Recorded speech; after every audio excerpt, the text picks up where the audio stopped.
in this area. Now, I've been told that the house is only worth this minimal amount because it's in a run-down area. It's the HMR scheme that has run the area down. The government say it will be for local authorities to decide whether to continue with their housing market renewal, and they can bid for government monies such as the Regional Growth Fund.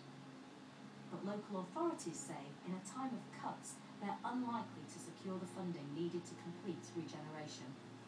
If the funding stops, I'm left without much hope for the future because I'm in a street which is barely occupied, full of tinned up windows and doors, and the atmosphere, the ambience of a demolition site.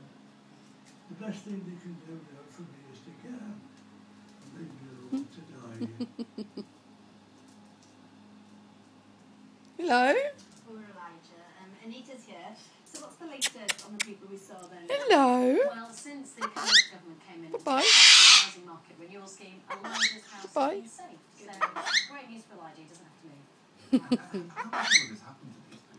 Well, this was a scheme brought in 2003 from John Prescott's office, and believe it or not, the intention wasn't to wreck people's lives. This was to try and put some vibrancy back into the housing market, to regenerate areas and try and kind of put the value up on people's homes. Actually, what happened was the exact opposite, because you had councils saying to people, look, we'd quite like you to move out of your house so that we can bulldoze it and build a new one, and people saying, actually, we quite like living in our house, thank you very much. We like our community, we don't want to move. Then you have the housing crash, so values of their homes dropped.